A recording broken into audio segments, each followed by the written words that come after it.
Hello and welcome back. This is the week 4 lecture.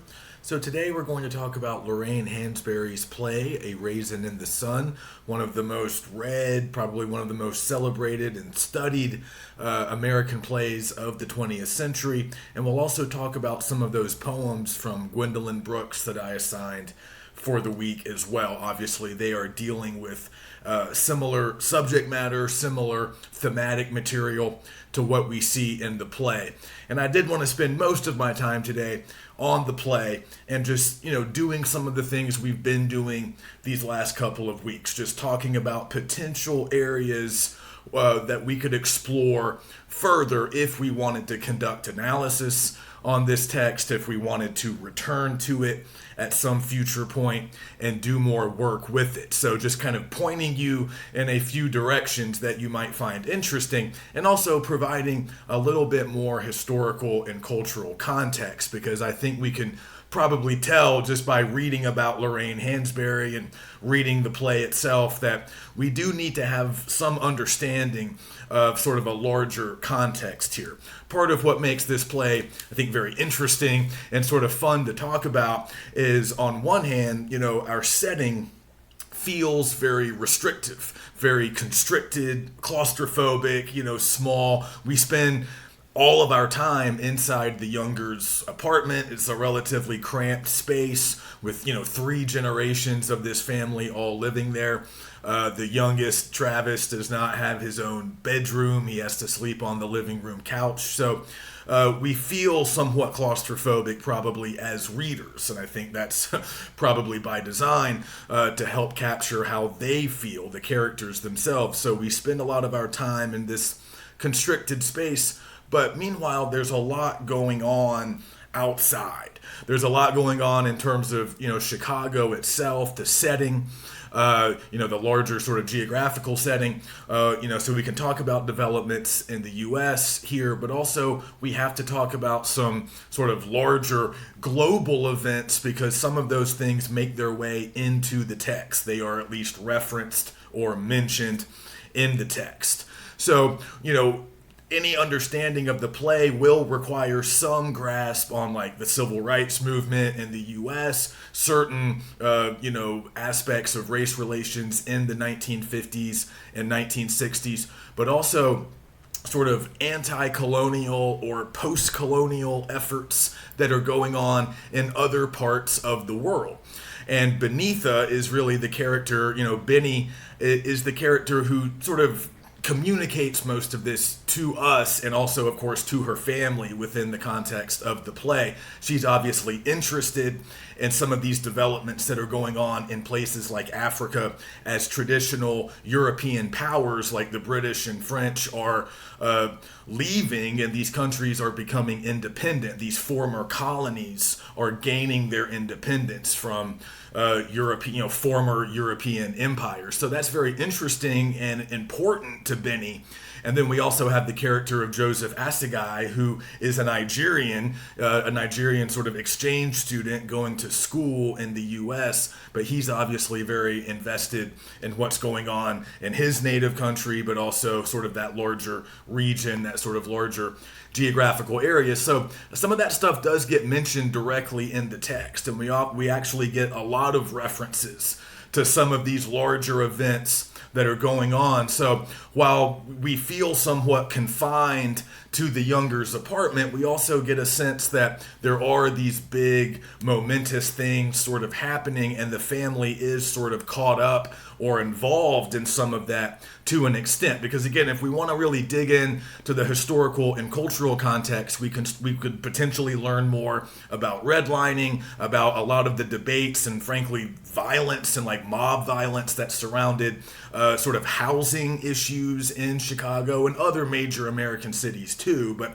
Chicago in particular, during this period, sort of became somewhat notorious because there were several instances of African American families trying to move into sort of, predominantly white neighborhoods and being met with, in a lot of cases, violence, threats, arson attempts, and Hainsbury herself experienced some of this. If you read the intro, which I've been encouraging you guys to do before we get to the texts themselves, it's always good to read a little bit about the authors.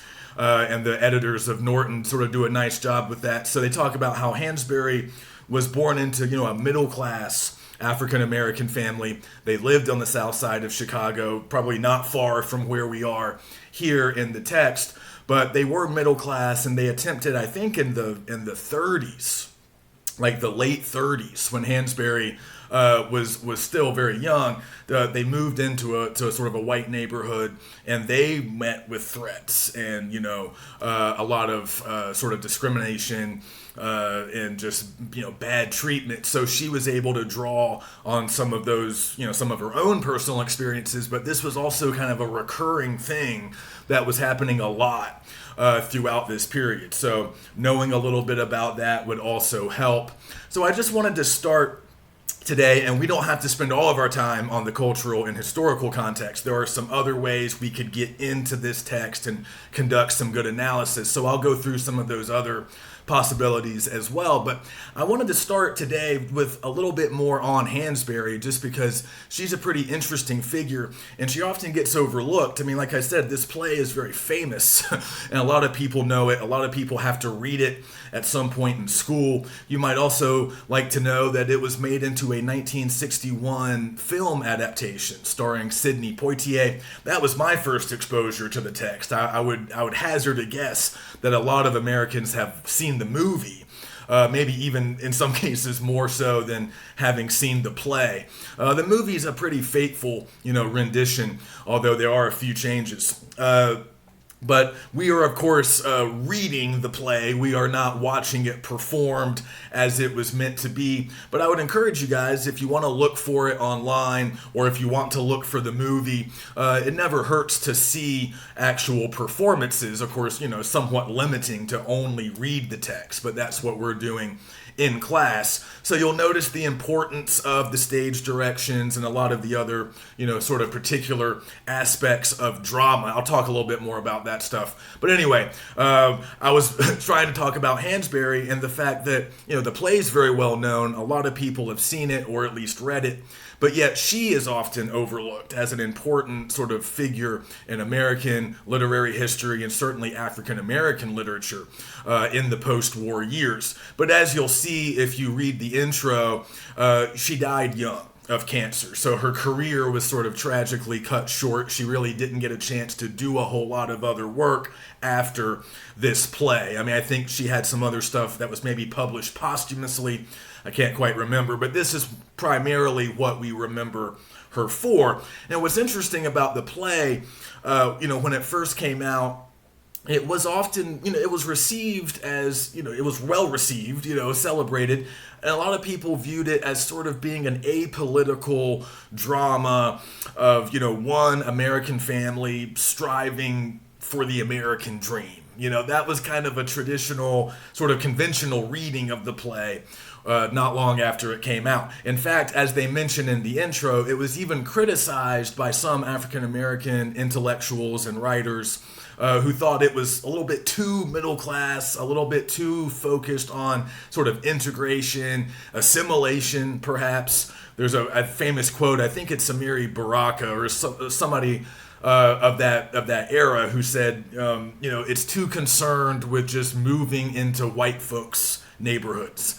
Or something to that effect. And they kind of dismissed it in some cases because they thought it was a little bit too neat and tidy, and again, sort of apolitical, like not really maybe drawing as much attention to the conditions or the sort of social factors that lead to the younger's sort of, constricted circumstances. Although we do get some of that later in the play, certainly when it comes to housing and the possibility of them moving to Clybourne Park. But, like I said, it was viewed as kind of safe and largely palatable, for white audiences, which at least in part was why it was very successful after it came out. But it's been reevaluated a little bit in more recent years. And a lot of scholars and critics now think that the play is actually a little bit more radical or subversive than maybe it initially appears.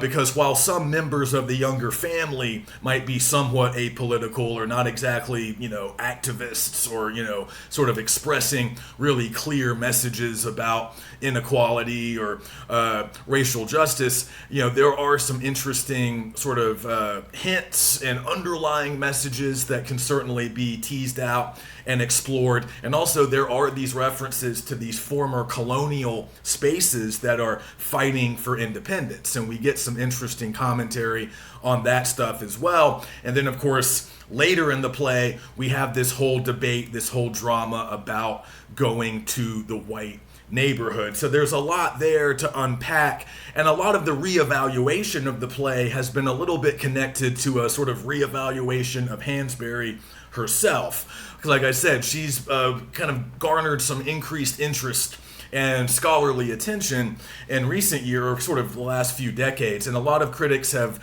really explored some of her political and social commitments, and sort of making the point that, her commitment to sort of black freedom and black self-determination, at least back then would have been considered somewhat radical, perhaps by like the U.S. government or other establishment type figures. And they're sort of, casting her as this really important sort of early, not super early, but a very important African-American feminist writer, somebody who is obviously a champion of civil rights and equality, but also a real anti-colonialist who was, kind of like Benny, invested in what was going on in former colonial spaces in Africa and Southeast Asia, the Caribbean, really throughout the world.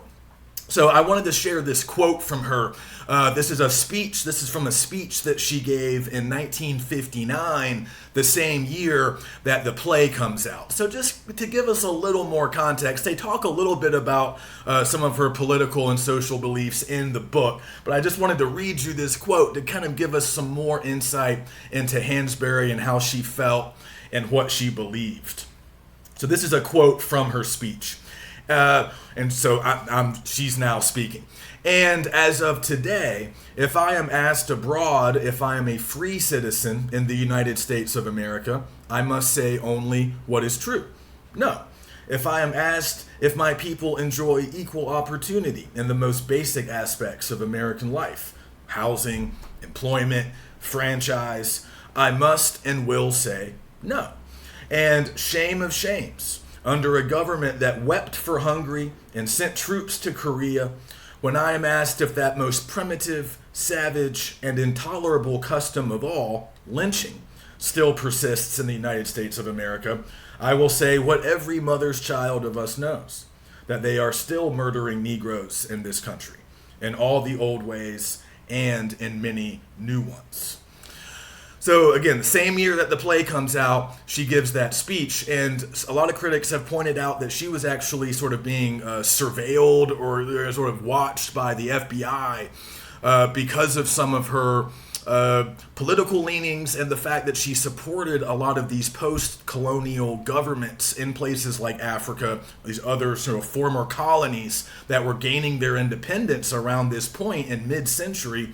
And she supported a lot of these sort of left-leaning governments that were getting established in those places. And in many cases, the U.S. government was not fond of those particular, new governments that were forming. So we have to have some sense of kind of, again, part of the backdrop here is the Cold War. We're in the 1950s. So the U.S. is involved in this sort of competition with Soviet Russia, the USSR, and we're very concerned about the spread of communism. We're very afraid that a lot of these former colonial places like Vietnam or places in Africa would become communist, and then their neighbors would become communist. And then, the influence of the USSR would spread and our influence would shrink. And, again, it's not a history class. We don't have to be experts or get too far into all of that. But it's just good to keep it in mind and good to keep it in kind of, keep it handy as you're reading. And she also mentions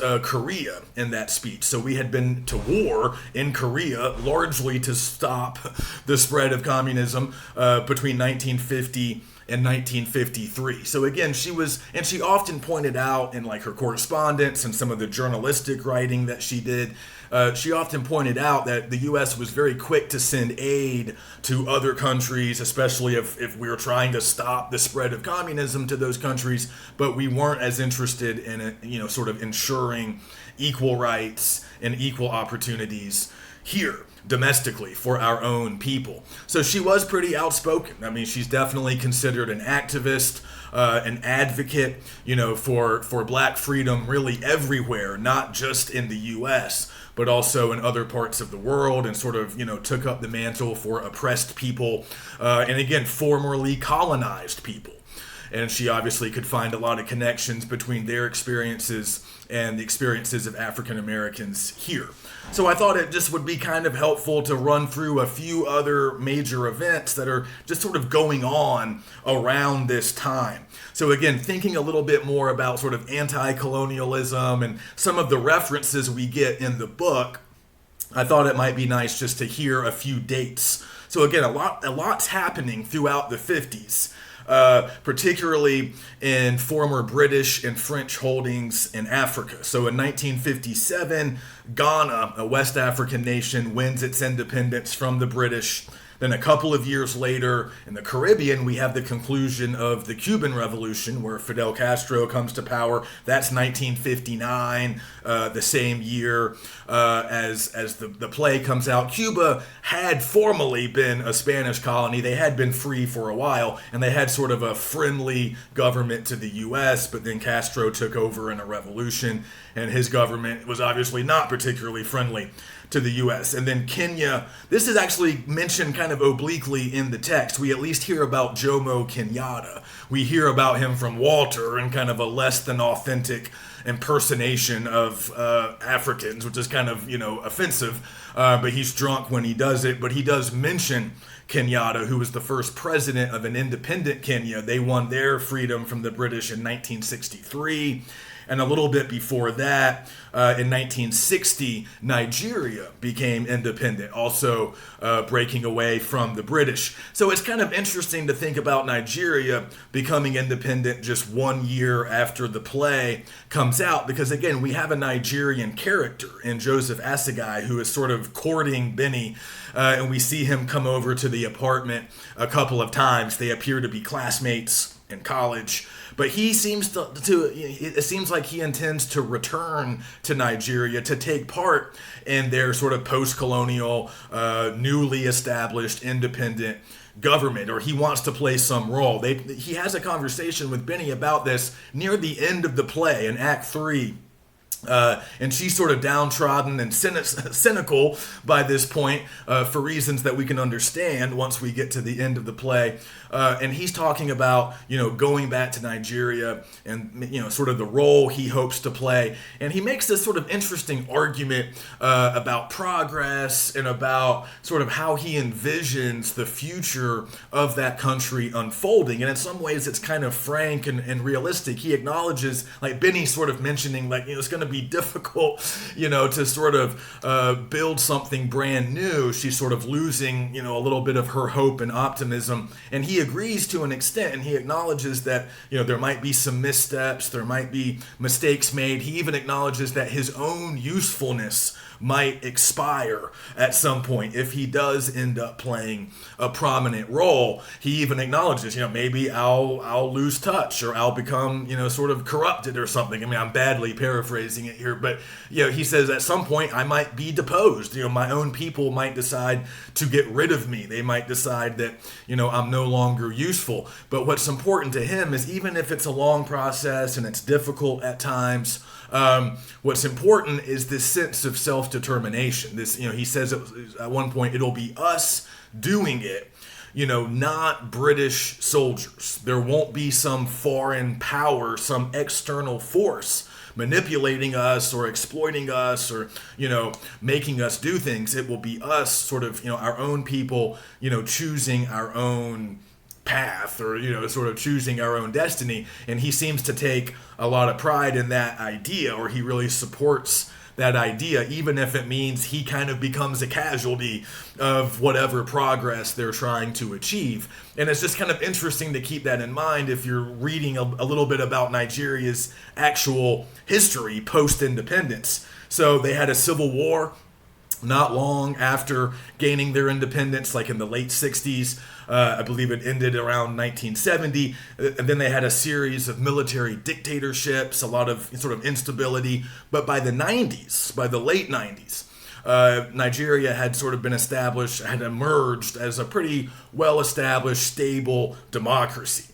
And I think they've largely continued to be that ever since, one of the more stable democracies in that part of Africa. So kind of what Assegai predicted, like it might take some time to sort of get there, and there might be some violence, some missteps, because that's common, right? I mean, look at our own history, not dissimilar. We also had a civil war not that long after winning independence, again, from the British, just like all of these other former colonies. So there's always going to be instability. There's going to be difficulties in establishing a new government or finding consensus. But eventually, they got there. And that's sort of what he's predicting, or what he's sort of hoping for, when he's talking to Benny. So that's just kind of interesting to think about. He's somewhat prophetic in the way he's envisioning their sort of post-independence progress, and how it's going to be in fits and starts, not always linear, not always easy, but they'll get there and they'll be doing it themselves. It's not going to be some other group of people coming in and doing it for them, or being in charge of them, or again, sort of manipulating the process. So while all of that's going on internationally, we can think a little bit more about what's going on in the U.S. And I've already mentioned the Cold War. The Korean War is probably over by the time we get to the events of the play, or it's sort of wrapping up, but it's not far in the rear view. But also we have the early stages of the U.S. civil rights movement going on throughout the 50s. It sometimes gets associated a little bit more with the 60s, but it was already well underway in the 50s. So the Montgomery bus boycott in Alabama, led by a young Dr. King, that happened in 1955, I think.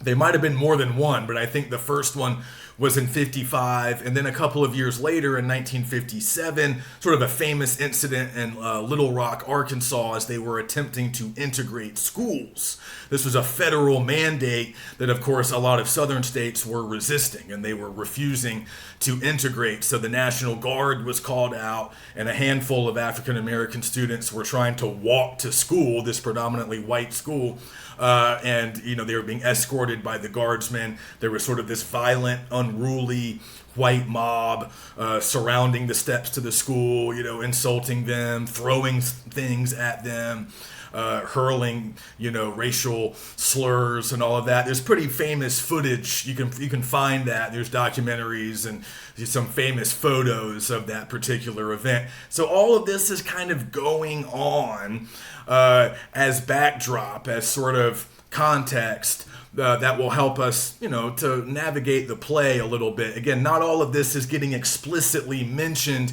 in the text, but it's all sort of part of the larger sort of social fabric at this particular time and place. But now let's get into the text a little bit more specifically, because like I said, initially it was sort of read as this pretty apolitical, striving for upward mobility, kind of a classic American story, right? A family looking to better their circumstances, move up in the world, and sort of it's largely about their struggle, their relationships, and some would argue ultimately their triumph, at least a sort of moral triumph by the end of the text. And we can talk a little bit more about that. But in more recent years, a lot of critics are saying, well, actually, Hansberry might be questioning a lot of the things that people initially thought the play was sort of upholding or advocating for. So this whole sort of middle class obsession with money, getting money, acquiring more money, certainly embodied in the character of Walter. his sort of desire for material, financial, economic, whatever we want to call it, that kind of success, right? He's really hungry for it. Sort of fancies himself a little bit of an entrepreneur or a would-be businessman. And we see that, there's some, obviously some missteps there when it comes to his management of money, but a lot of it seems to be born out of this desire to have money, to have more money, to have maybe his own business, to have the level of success that he's often observed in others. And it's also important to kind of keep in mind his job, because it does get mentioned a few times in the text. He's a chauffeur for a wealthy white man, who presumably is perhaps a businessman. Perhaps that's kind of where, Walter is, basing some of his aspirations. But, he's tired of being a servant, tired of sort of waiting on people like that, and ready to have some of that for himself. But clearly, we're probably going to have some conflicting feelings about Walter. I don't think he's necessarily being held up as an exemplary example of, what you need to do or how you need to sort of plan a move, an upwardly mobile sort of social move. We can question a lot of his motives, certainly question a lot of his methods. But again, that's what a lot of critics are doing now. They're thinking maybe this play is sort of critiquing or at least interrogating this desire to assimilate, or this desire to have a lot of things that maybe, middle class, upper middle class white people have. And again, that is a little bit of a reversal from how the play was often initially considered. So there's been this sort of ongoing debate about the play's gender and class politics. Again, is Hansberry upholding a lot of these things as good, or is she questioning or critiquing a lot of these things as potentially harmful for a lot of, African American families? And sort of along those lines, there's sort of an interesting debate about sort of matriarchy versus patriarchy. A lot of critics have pointed out that we sort of get two different visions of a sort of authority or power structure within the family. When the play begins, it's really Mama, Lena Younger, the eldest member of the family, who's really sort of in charge, right? And we get that impression. It's very clear. Even Walter points it out that it's really, she's in charge. She kind of tells everybody what to do. And ultimately, the decision about what to do with the money, the life insurance policy that comes from, her deceased husband, ultimately that decision clearly rests with her. And that gets acknowledged multiple times, but then there's a transfer of power. She sort of relinquishes power. In Act 2, she relinquishes much of her authority, much of her decision-making power when it comes to the money, and she turns that over to Walter, her son. And again, we can certainly wonder if that was the right call based on what Walter later does, but we can sort of understand the motivation behind her doing that. There's a sense that it's sort of Walter's turn to be the head of the household because he is the eldest son. He's married with a child of his own. His father has now passed on. So based on a sort of traditional patriarchal structure, Walter he's sort of next in line, and it's time for him to become the head of the family and to start making decisions. But a lot of critics have pointed out, obviously that doesn't go super well, but a lot of critics have pointed out that it's interesting that the power structure changes about halfway through. So early on, it's Mama. She's in charge. So that's more of a matriarchy. But we can see there might be potential fractures or problems with her leadership style. It might not be perfect, but she does seem to have a pretty frugal, pretty practical plan for what to do with the money. We can at least sort of observe that. And then when she relinquishes power to Walter, Yeah, I mean, I don't really want to provide plot summary, and some of you maybe haven't finished the play yet, so I don't want to give too much away, but clearly Walter doesn't handle the responsibility particularly well. But then there's the question, does he redeem himself by the end with the decision he makes in regard to Clybourne Park and whether or not they're going to move into the new house?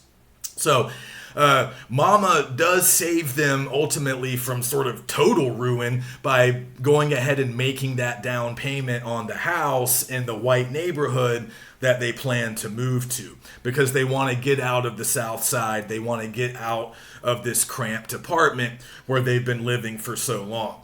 So that seems like a pretty smart decision, at least sort of like financially, but then she entrusts the rest of the money to Walter, trusting that he'll put some of it towards Benny's education, as she, intends to go to medical school, and then the rest is kind of left up to Walter's discretion.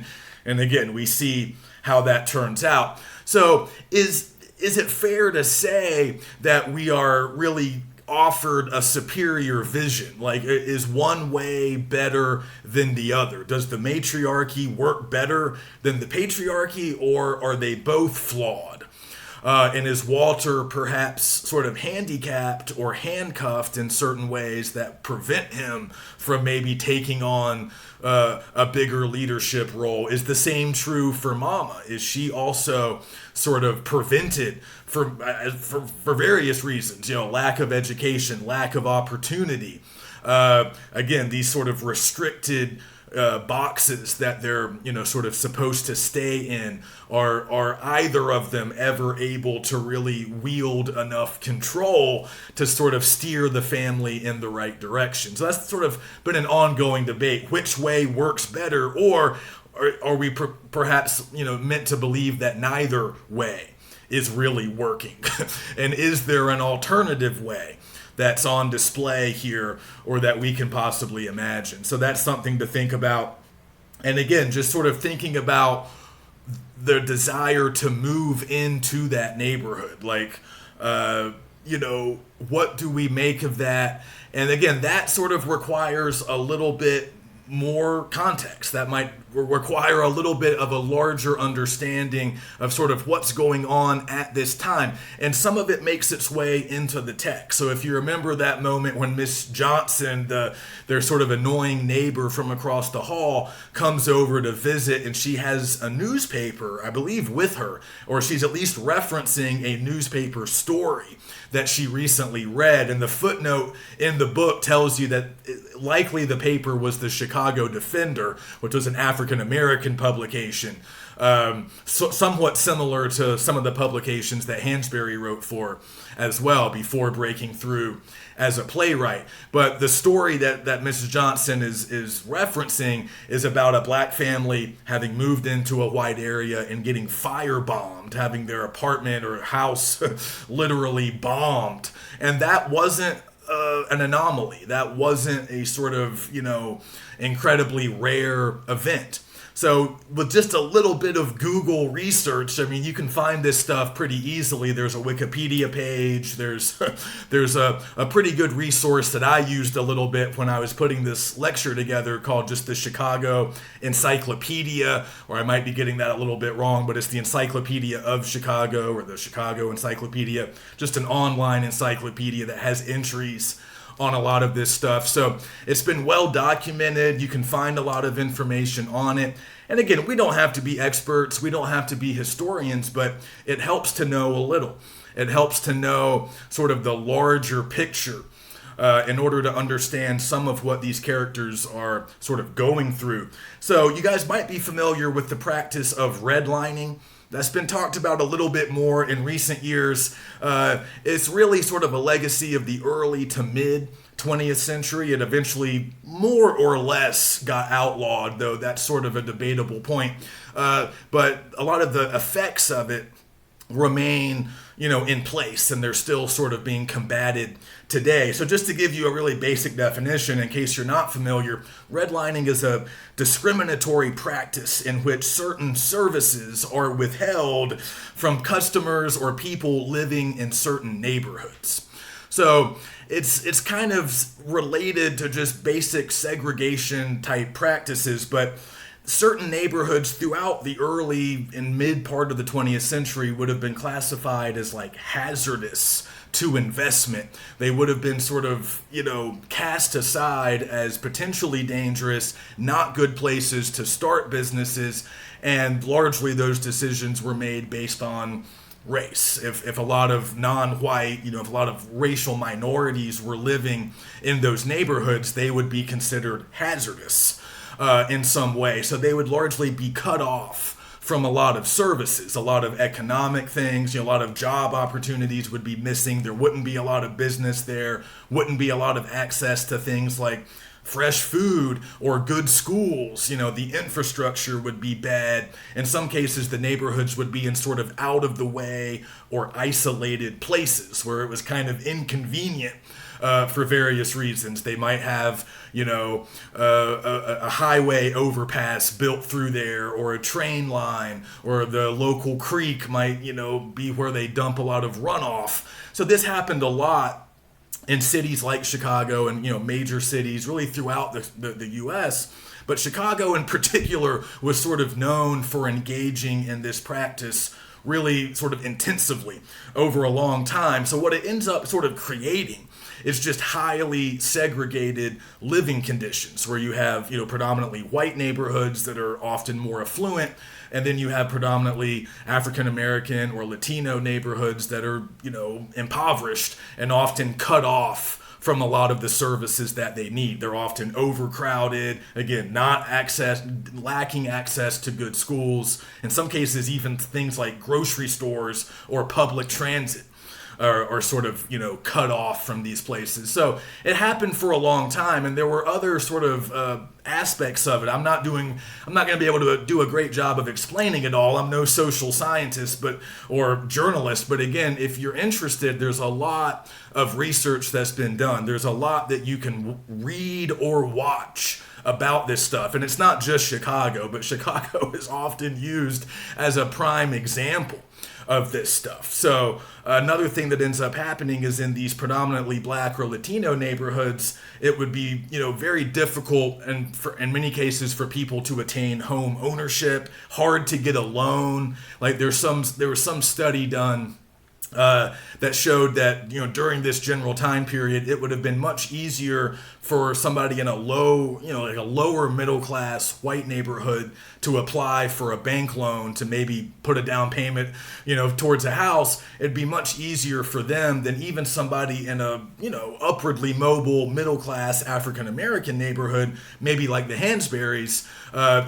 For them, it would be much more difficult to get a loan or to have a bank really be willing to do anything for them. So there were all these barriers erected, often very deliberately, for racist reasons, these various barriers, that made it hard for African Americans to own their own homes or to get a good mortgage rate or to move into more affluent neighborhoods. So that's just kind of the way it is at this point when the play is taking place. So, the youngers are aware of it. And as that scene with Mrs. Johnson illustrates it was pretty common knowledge. It was getting reported on. It was in the paper. It was on the news. People were talking about it, and there was a clear and present danger, for African American families who wanted to move to some of these predominantly white neighborhoods. And in many cases, their lives were threatened. Again, their houses were bombed.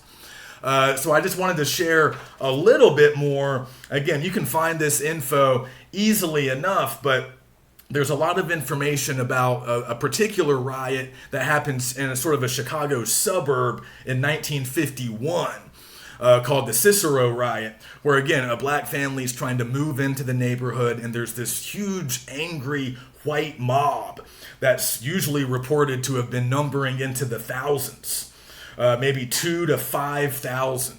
And, they were, lobbing, objects, throwing things, yelling. They got rather rowdy and violent. They had to be dispersed. And it was reported on, and it was sort of condemned. It became sort of well known, worldwide. And other countries even saw it and were like, It's not a great look. So this is going on, and again, it's really quite dangerous. It's not just a matter of like maybe having people say mean things to you. It's actually, potentially dangerous for a family like the Youngers. So even though they sort of dismiss Mrs. Johnson, they obviously don't like her very much. They don't want to really pay heed to her warning. I think as readers, we need to acknowledge that it's not hyperbole to say that they would sort of be in danger, or at least they would be under threat if they moved to this neighborhood. And they're probably aware of that too. They know that as well as Mrs. Johnson does. But they're going to do it because they think it's their best path towards some form of social mobility and, sort of joining the ranks maybe of the middle class, which again was something that most viewers, most readers initially could really get behind. That's a very sort of classic trope in American literature, this desire to better yourself through hard work and determination.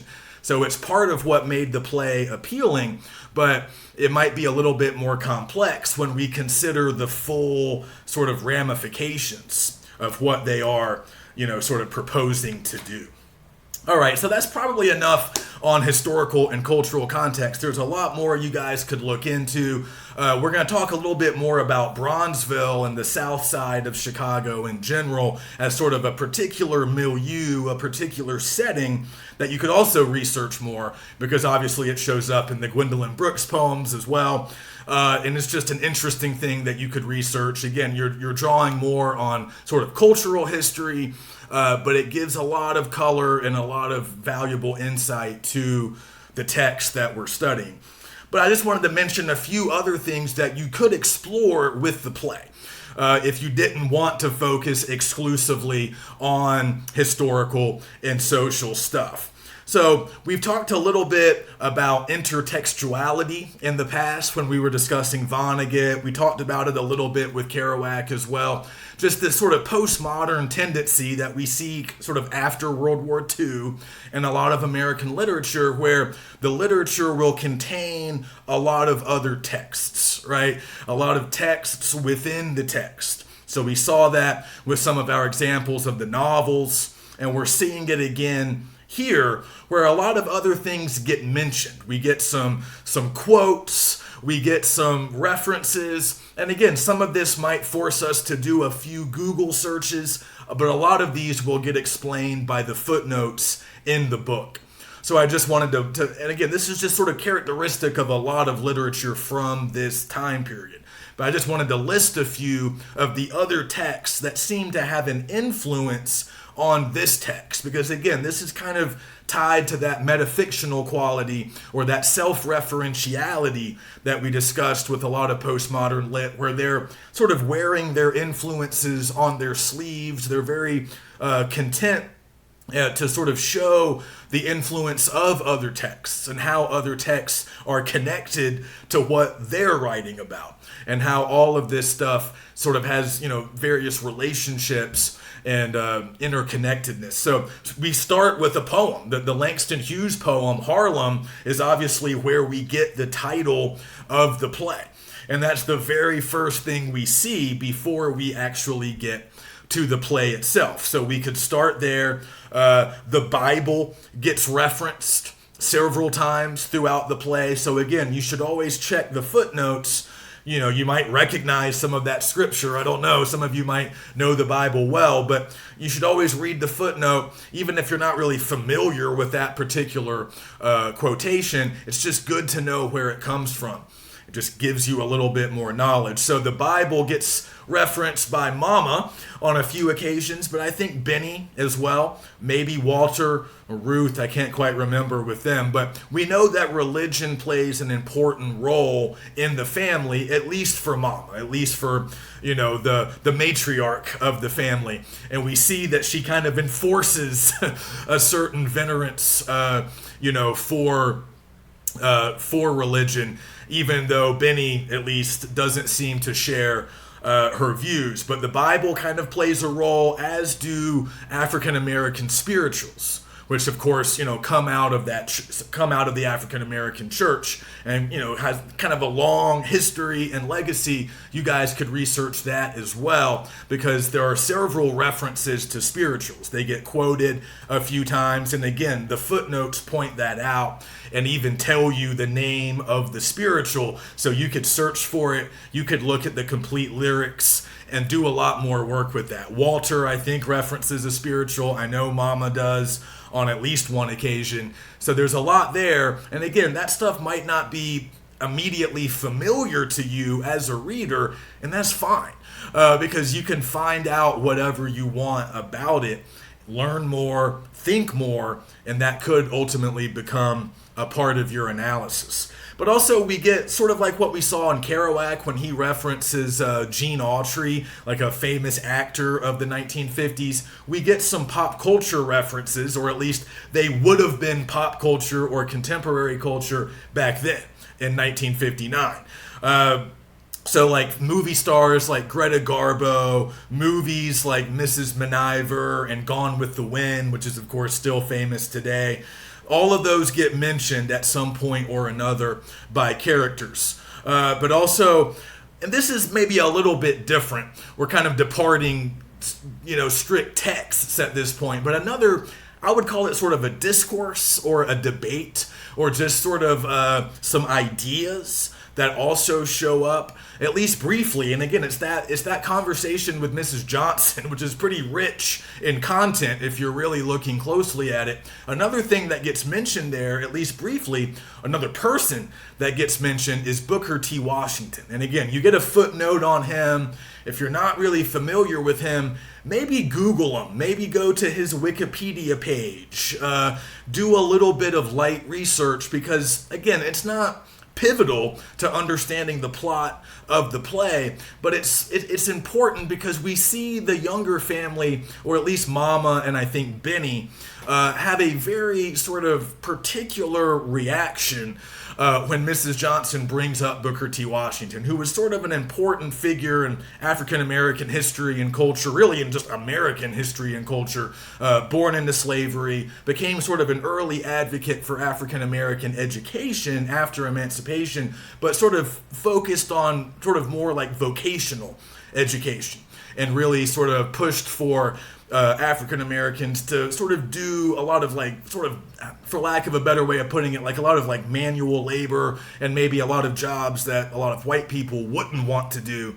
And his theory behind that, which was largely accepted and sort of championed at the time, is more questioned now. But the idea was that the best path forward for African Americans would be to sort of, be sort of humble and sort of keep their heads down and just work hard. Don't worry too much about higher education or entering the top levels of, the economy or, business or government, and just sort of bide your time and sort of, wait and do some of those more ambitious things later. Again, sort of a rough paraphrase. And we see that the youngers really kind of reject that line of thinking, right? Mrs. Johnson seems to be a fan of Washington, but the youngers don't really seem to have a very positive opinion of him. And so that kind of matters. In order to understand their position, you need to understand a little bit more about Washington and what he was saying and doing, so you can form a more complete sort of picture of these characters and kind of their worldview. We don't get the sense that Mama is super political. There's that funny moment with her and Benny before Assegai comes to the apartment, and Benny's trying to explain to Mama about, African countries and this whole post-colonial movement, and she doesn't seem to know a whole lot about it, but when Joseph comes over, she's able to regurgitate some of that information about the British and the French, and I think it's great that you guys are becoming free. So it's kind of a comical moment, but again, sort of underscores that these are concerns for Benny. These post-colonial, anti-colonial things, they're important to Benny as a young 20-year-old college student, but they don't seem to resonate maybe quite as much with Mama or Walter or Ruth. But despite that, and despite the fact that we don't hear the other characters talking politics or talking about social issues a whole lot, at least not sort of directly, that is a very telling moment there at the end, or not the end, but in that particular exchange with Mrs. Johnson. That's a telling moment. Again, it gives us some more perspective on their views and sort of how they sort of envision, kind of like what we were saying with Joseph in Nigeria, like how they envision a path forward for themselves and for other African Americans. And they seem to reject Washington's vision. So that indicates that they have different, some different ideas and, sort of different types of ambitions. So all of that's in the text. So again, it all sort of matters, and it never hurts to look a little bit more into some of those texts. Like I said, the Bible, African American spirituals, movies, and then even just on the conceptual level, just ideas that show up. You can sort of track some of those, and especially when they're connected to specific people. That's always easy to learn more about. And then the final sort of point of entry, or sort of way we could maybe start an analysis on this particular play, would be to think more about language and dialogue. I think you could do a lot with language and dialogue because obviously on one level it's a play, so we have a lot of dialogue between characters. That's where we gain a lot of our knowledge about the characters. That's how the plot gets forwarded for the most part.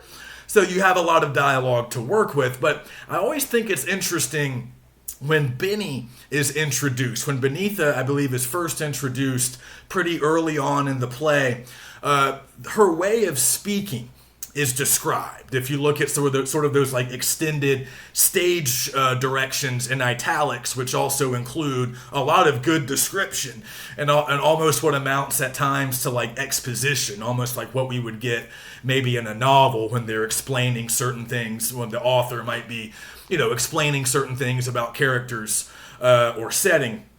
And we actually get multiple characters described in terms of how they speak. We also hear that with Mama.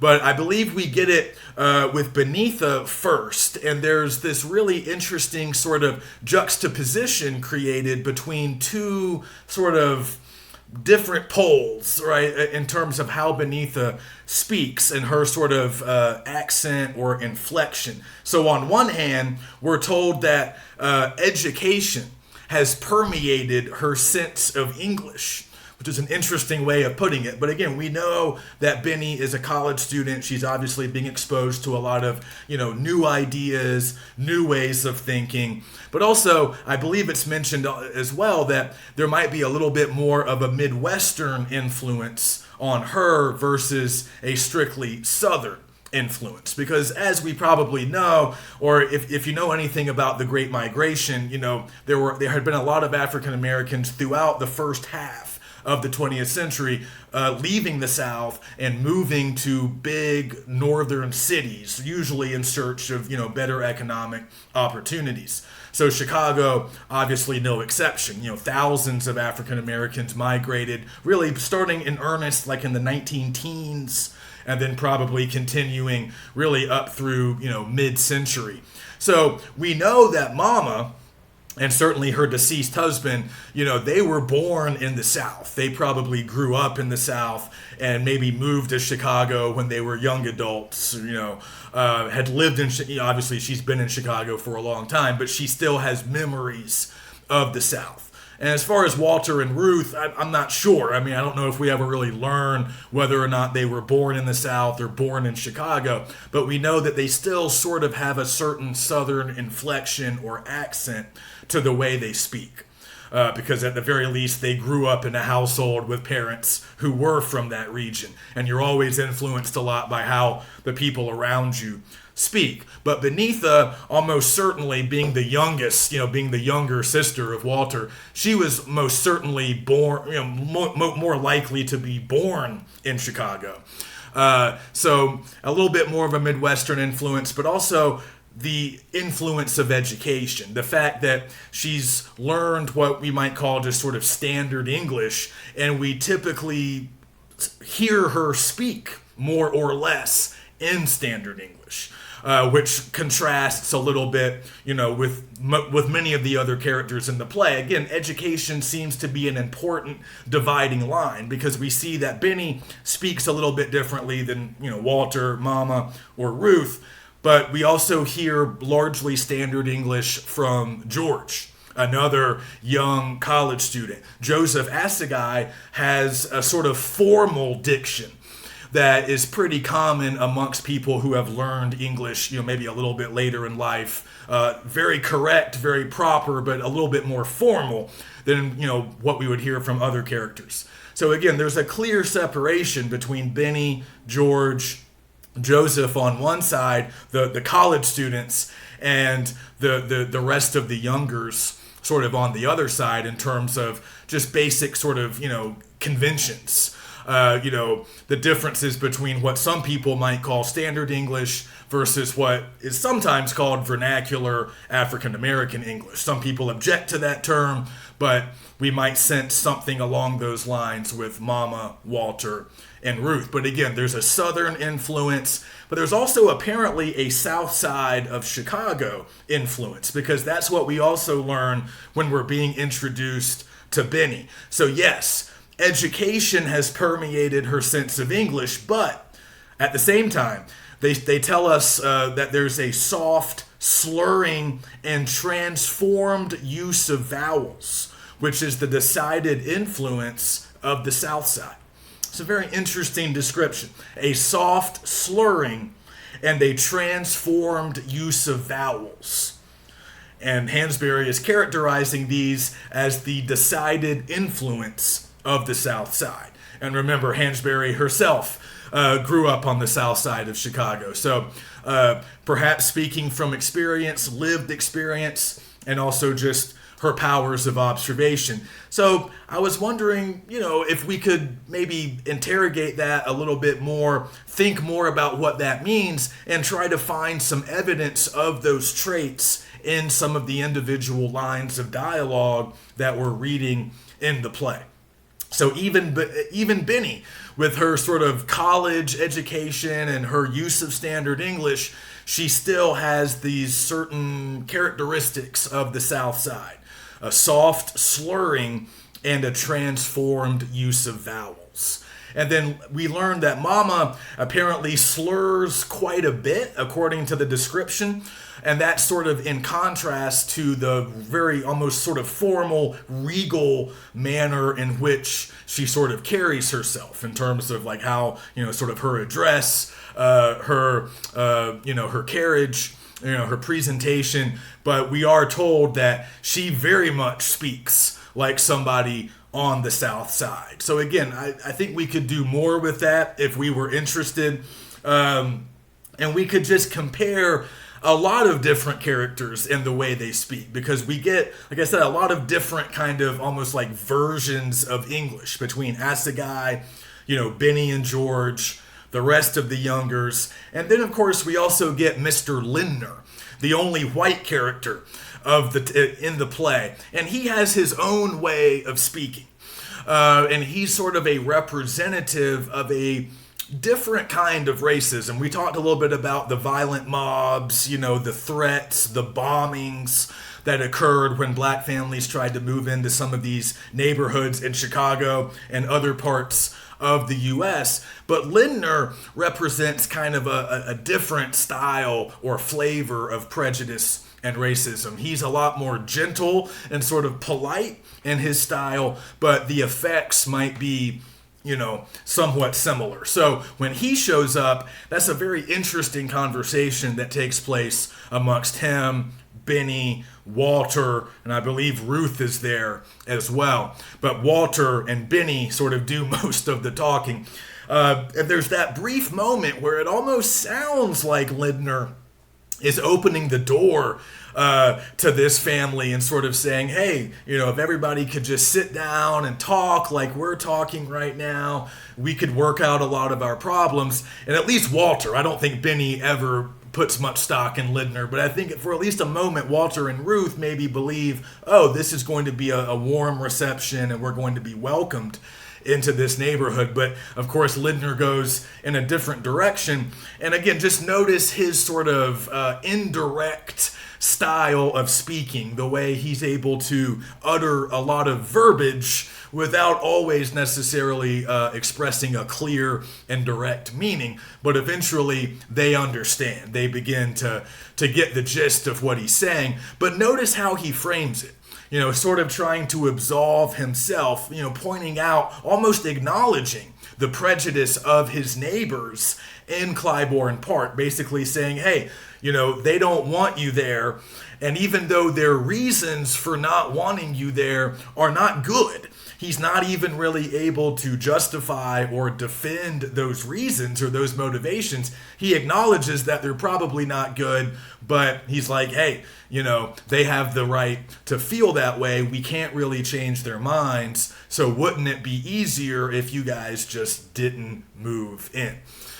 So, of course, we have to chew on that a little bit. It's obviously objectionable, offensive on many levels, and that's how they initially respond, by kicking him out. But then, of course, later, Walter, due to a lot of other factors, the loss of money, he begins to at least consider the offer.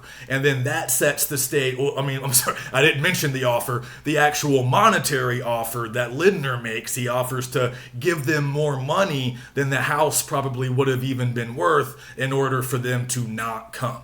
So Walter eventually starts to consider that. And then that sets the stage for, again, what many people would take as sort of a triumphant moment or a moment of sort of moral clarity at the end when, they make their ultimate decision regarding the house and sort of the position they take with Lindner. I won't spell it all out in case you haven't quite finished, but we have to really sort of, ask ourselves if we agree with that, if we believe that it's sort of a triumphant moment. Is it a victory for the family? And if so, why? If not, why not? And sort of just explore the ultimate message if we think of it in those ways. Like, what is Hansberry telling us about upward mobility, about the American dream, and about access? So much of this is about access, and it really goes back to her speech, right? When she says, we don't have equal opportunity in the most basic aspects of American life. She mentions housing first, sort of telling in her list. Housing, employment, franchise. A lot of people would add education and a lot of other things as well. So that's obviously showing up in the text. But the question is, do the youngers transcend it? Do they overcome it? Are they able to sort of achieve their dream? Or does the dream get deferred? Does the dream get squashed? Did the dream never have a chance, in the first place? Okay, so I think that's pretty much everything I wanted to cover with the play. But again, just a few possibilities, a few places where you can get started and conduct some potentially really good original analysis. And there's more, right? I never have time to cover everything. I just wanted to talk about the historical context, a little bit about intertextuality, and then the language and dialogue. You guys might be able to find other entry points that did not even occur to me. Okay, so very briefly, we can turn to Gwendolyn Brooks. I don't want to spend a whole lot of time just because the lecture's already long, but I've really only asked you to read a couple of pages worth. So if you look at the schedule, I'm asking you to look at the excerpts from A Street in Bronzeville, which was a collection of poetry that Brooks published, I believe, in 1945. So a little bit earlier than most of what we've been doing so far, but Brooks had a long career, unlike Hansberry. Like Hansberry, she grew up on the south side of Chicago, so she writes a lot about this same geographical and social milieu. So again, similar subject matter, some similar perspectives. But what's interesting about Brooks's long career, and they tell you this in the intro to the author, which starts, where is that, on 273, they tell you about sort of this career arc that she has, and this really sort of marked and important change that occurred really in the late 60s, later than the poems that we are reading. But early on, they say she kind of followed this model of the Harlem Renaissance, like Langston Hughes, who we were just at least briefly mentioning. And this model of like championing integration, sort of striving to be middle class, maybe not outright assimilation, which gets, shouted down by Benny in the play. For her, being called an assimilationist is an insult. That's a bad thing. Maybe not complete and total assimilation, still trying to hang on to a lot of, unique cultural values and traditions, but being sort of willing to adopt a lot of aspects of what might have been considered sort of a conventional, typical white middle class existence. And that was kind of largely how she was characterized or viewed sort of early in her career, throughout the 40s, 50s, early 60s. Her diction often was somewhat formal, not always. But not only that, but she also typically, not always, but would sometimes even use traditional lyric forms like the sonnet. So we were discussing this a little bit before, how a lot of poets in the late 20th century moved away from a lot of those old verse forms, sonnets, villanelles. We saw Bishop doing them. I would say kind of doing some new and fun stuff with them. But a lot of other poets sort of moved more towards free verse, and not really having as many structures and rules and aspects of form that they had to follow. But Brooks, who kind of had a more sort of, somewhat of a more classical sort of background and training, she continued to work in a lot of those traditional lyric forms, though, again, not always. But then stylistically, her work really evolves after that shift in the 60s. So they talk about this in the book. She kind of moves away from some of what we might see in these poems from A Street in Bronzeville, really concentrated imagery and almost an impulse towards narrative, like sort of telling little brief stories about moments, characters, places. Even though they are lyric poems, they still have this sort of narrative quality, a real emphasis on imagery, and at times a somewhat formal or at least pretty standard diction.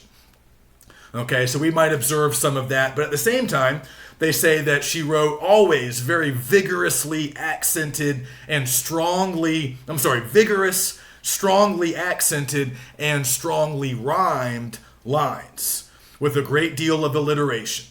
So you can look for some of that stuff. Try to identify her rhyme scheme, look for examples of alliteration, and think a little bit more about what the book means by vigorous and strongly accented lines.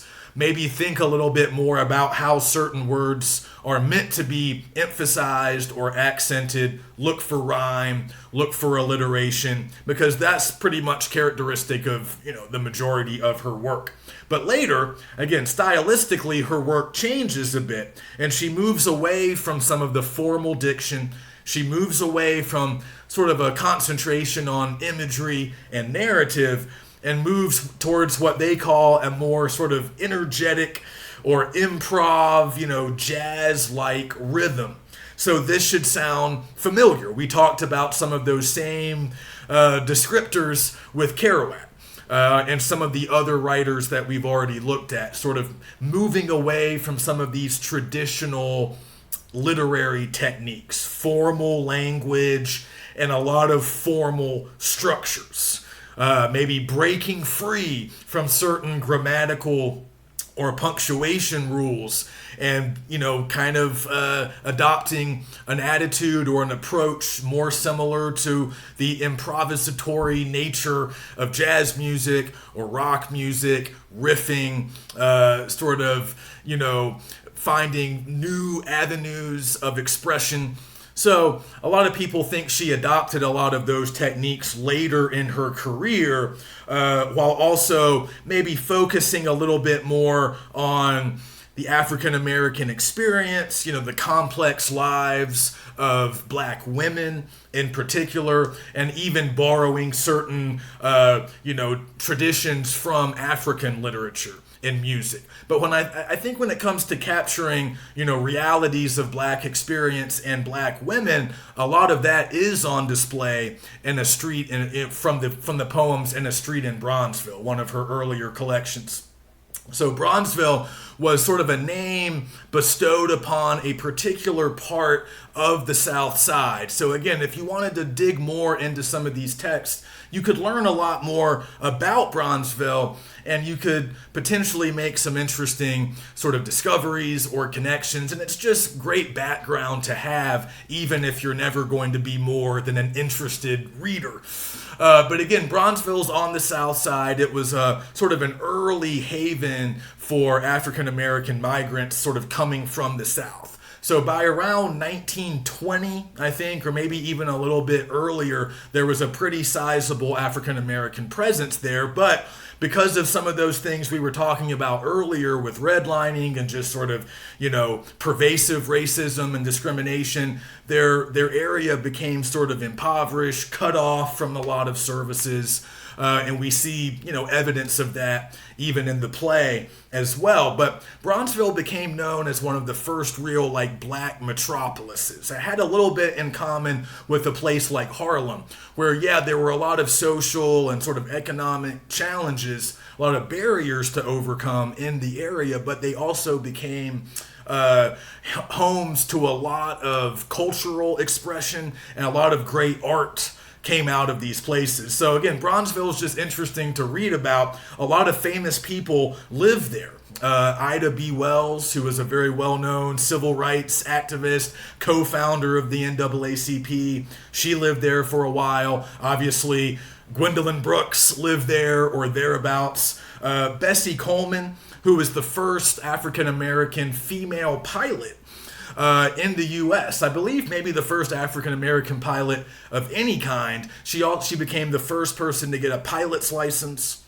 first African-American, certainly the first African-American woman to get a pilot's license, and I believe she had an international aviation license from some institution in France. She had to go to aviation school in France because, of course, African Americans were barred from going at that time in the U.S. So she lived there. She died tragically in a plane crash, I believe in the 1920s or the 1930s. She died young, kind of like Amelia Earhart, but before her death, she lived in Bronzeville.